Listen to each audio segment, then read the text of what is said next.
Citizens, it's that time. You're officially in Alert Zone. Welcome to the Alert Zone TV. I'm the Wizard Uncle James. I would love for you guys and girls to become active citizens. Y'all already know how to do that. We're a worldwide movement, so shout out to everybody across the world. That being said,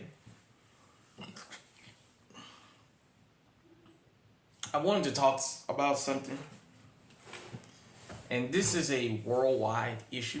It's not an American issue, but it needs to be addressed because I saw something a little while ago that was egregious, I thought. We're not anti-law enforcement at the Alert Zone. We just pro-justice. Pro-justice means doing the right thing. We call out criminals of all spectrums here. With that being said, I saw a video. For those of you who don't know, when I talk about encounters with law enforcement, I'm always talking about it from a vantage point of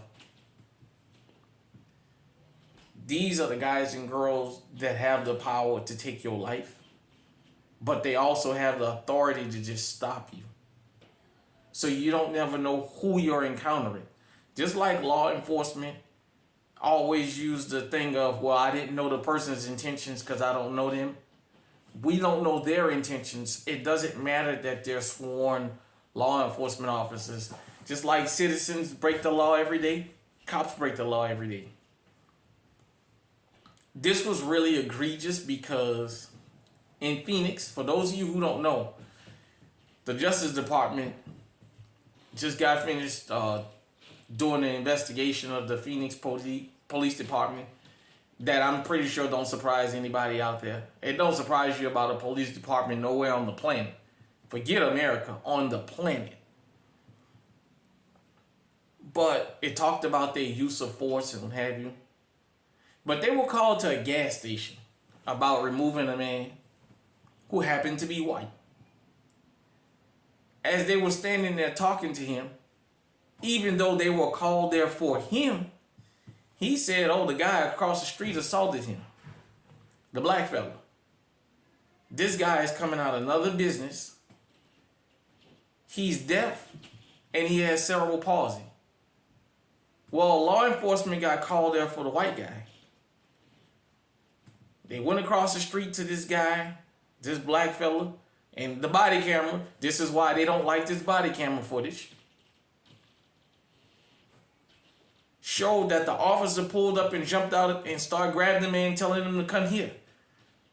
If he would have just jumped out and said, hey man, how you doing? Let me talk to you for a minute. The guy probably would have told him, I'm deaf. He didn't even give the guy a chance to motion that something is wrong. This cop jumped out with his fist already ready to strike this man. And because Phoenix Police Department and because law enforcement around the world are used to being able to kick ass, I told you guys and girls, here in America in particular, they've gotten to the point they're not afraid of body cameras anymore. They're boldly committing their crimes on camera. They're not going to go through the headache of trying to hide it because they got a system to back them up. And you guys and girls got to listen to this because this was just egregious. This man was disabled. He was deaf and he had cerebral palsy. They started fighting him. They started punching him. They started wailing on him. Well, he does what any human is going to do. When law enforcement stops him, he puts his hands up. Now, according to the officer, he put his hands up in the position like he was going to hit me and I thought I was going to be assaulted. But on his body camera, the guy got his hands like this. But he can't articulate, I'm deaf, I have cerebral palsy. Well, they beat him. One of them get bit or what have you. They tased him. I mean, they beat him pretty bad. Then they charged him with resisting and assault the officer. You know the usual. And what was egregious is they showed up in court and testified, and the judge allowed this to move forward. A guy that is basically part of the disabled community that done nothing wrong. And this is on video. I mean, they just jump out on him, but they were already looking for somebody to pummel. And he fits the description of the group of guys that you can pummel and not have to worry about getting in any trouble. If worse come to worse, the city will pay out a little settlement when they get this case dropped. But the judge allowed this to move forward. And this is why I tell you guys and girls, law enforcement is really emboldened. We always think about cops on the street. There's more to law enforcement than just the guys and girls that pull you over. There's the administration part, and then there's the bench. Then there's the corrections department, because the corrections officers are part of law enforcement, and they do the same damn things the ones on the street out there do. But I'm sure this is just not isolated to America. Some of these other countries, I've heard about the egregious crimes in your countries from law enforcement. I can say this. Y'all bribery and our bribery is different. Here they call it civil forfeiture. You guys are just bold enough when you stop people in other countries to say, hey, give me this, give me that, and I'll let you go about your business. Here in America, they've come up with a thing called civil forfeiture, where they feel like if you got $5 in your pocket and they want it, they'll tell you, we're going to take it. You got to come to court to get it back. Then the judge will tell them that they're entitled to have it. With that being said, it was sad watching a translator tell this guy he's going to be charged and they're going to move forward with felony charges. Now they talking about the DOJ is involved in this and what have you, and the DOJ messed up in to drop the case. The point is, it shouldn't have never happened in the first place.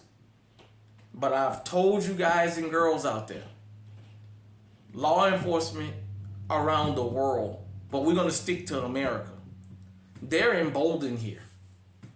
They don't care. There's cameras everywhere in this country now. We talk about these communist countries since the Patriot Act, since before the Patriot Act, but at least since the Patriot Act. There's cameras, there's surveillance everywhere. We live in a surveillance state. For those of you who don't live in America and never been here, there's a camera everywhere you go besides the houses, the light poles. There's cameras in places you wouldn't believe. Our government, the government here, asked them to spy on the citizens, all of our information. They see all our text messages, everything we talk about, everything is recorded here. That's how they know when they're ready to come and get you, how to build their case. It's surveillance everywhere you go. So this crap about communism, and if you live in America, I don't want to hear nothing about no damn communism and all that crap. When our government, the government of America, this government was given the power to basically listening to everybody's conversation and what have you. After this government went to social media and told them they need to monitor accounts more. And if you say things against politicians, whether they be true or not, go ahead on and mute them. Take their channel down or take down their account. So I just want to say this in closing. What happened to this fella can happen to any of us. And he's deaf. And they pulled up on him ready to fight. They didn't pull up on him, and the officer said on the stand, the one that threw the first punch, if I knew he was deaf, I would have taken a different approach. Number one, he wasn't the person you got called out there for. Number two, you didn't give him a chance to say he was deaf or something was wrong with him. You literally jumped out and accosted him. You didn't get out the truck and say, hey, how you doing? When that officer pulled up on that deaf man, he jumped out of the truck. He's deaf. He has cerebral palsy. He doesn't know what's going on. You jump out and you grab him. What is he supposed to do? He don't hear you. You're telling him something he can't hear. But you don't find that out because now he's giving you the opportunity, you and your partner, to pummel him. And that's what y'all showed up for. When the guy that you should have been taken to jail or beaten up on, you let him go. he should have a false report filed against him. But nevertheless, wherever you are in this world, I want you to understand something. When law enforcement stop you, especially in this country, is a 50-50 chance you're going to walk out of that alive.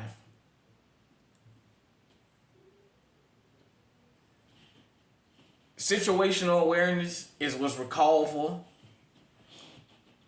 And I know some people may feel like, well, ain't nobody going to violate my rights. Yeah. The settlement and the payment going to go to your family. You ain't going to live to enjoy it 9 times out of 10. I told you guys about an incident where I had law enforcement called on me because I had grass on the sidewalk. I was out cutting grass and the lady didn't like it. And the officer came out there and told me some lady flagged him down and made a big deal about it. He asked me my name and he asked me my birthday. Number one, I didn't do nothing wrong. Number two, I could have told him for what? I didn't do anything. But I looked at it like this. I was out there still working on cutting the grass. And even though that woman stopped him, he still came to talk to me. So that just tells me to him, it must be big enough that he had to come and say something to me. I don't know his mind frame. Although the guy was polite to me, technically it was a violation of my rights, but you know what? I didn't think that was the time to bring that up. Now, he asked for my name and my birth date, and I know exactly what he did when he got in his vehicle. He went and ran my name to see if I was wanted for anything. I told you guys and girls, that thing about your rights, your Democratic president that's sitting in there, Joe Biden, he already sent his Solicitor General to the Supreme Court to argue that cops shouldn't be punished for violating your Miranda rights. For those of you who like to talk about, I know it's going to rub some people the wrong way, but for those of you who like to talk about Democrats being soft on crime, yeah, they got their picks and chooses. Because they're pro-law enforcement. Don't you? Joe Biden is. Don't you let nobody tell you, Joe Biden, they said defund the police, we going to refund them. He gave them $300 million more than Trump pledged to them. So don't, and I don't want to get into a political argument with nobody. I'm just pointing this out. He sent his Democrat, sent his Solicitor General to help ease him to blow up on law enforcement. So all this thing about your rights, I keep telling you guys and girls that'll listen to me and take your emotions out of it. Your rights getting eroded every day. Police officers in the neighborhood are like the CIA. They're gathering intelligence when they're stopping you. Even if they let you go, they want to see what you complain about. Whatever right they violate, whatever law you broke, they tell you, and then the lawmakers go sit back behind your back after you vote for them and make it easier for them to get away with doing that. Why do you think resisting arrest is the easiest thing to get arrested for now? Resisting arrest has been, why do you think these guys and girls got these cop cities and this constant training? These laws get written, and just like think tanks, once these laws get passed, they have training on how to use the law to benefit them.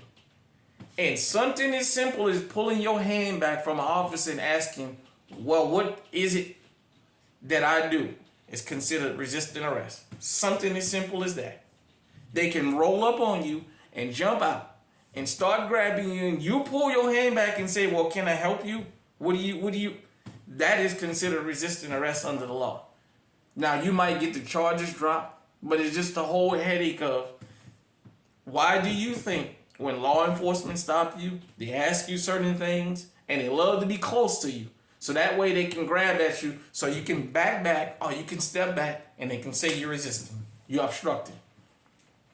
You're obstructing. I haven't committed no crime. You're obstructing. I'm investigating a crime, and you won't give me what I want. These guys and girls are constantly being trained on how to get away with this stuff. They're constantly doing this. And I'm telling you, as a law-abiding citizen of this planet, you have to be careful about when you want to argue your rights. Because, yeah, I've told them about my rights and told them, hey, I haven't done nothing. And there's been times I just live and let live. I may not like it, but it wasn't the occasion or it wasn't the time to pull that out. You know, they used to tell you here in America, especially for black folk, at nighttime, don't stop in dark areas for law enforcement. Turn your emergencies on, dial 911, and drive to a well-lit area. And if they're going to do what they're going to do, let them do it there. For those of you who've never been through it, we know about the death traps of getting stopped in the middle of nowhere at night. Or you on a dark street. Or there happen to be the street lights out. We know how easily that can turn into an ass whooping or a bullet in the back of the head. So with that being said, not even people that's disabled are 100% immune from law enforcement violence. So to you, us, the normal functioning citizens, you're going to have to think about this. These are the guys and girls that's out there stopping you. That they would attack somebody deaf. And even after they found out he was deaf, still take him and have him arrested and then get up there and testify to get him charged. This can happen to you, and this can happen to anybody in your family that's special needs. Don't you think you're above that happening? Hit me in the comment section. Let me know what you think. Until next time, stay safe, stay on high alert.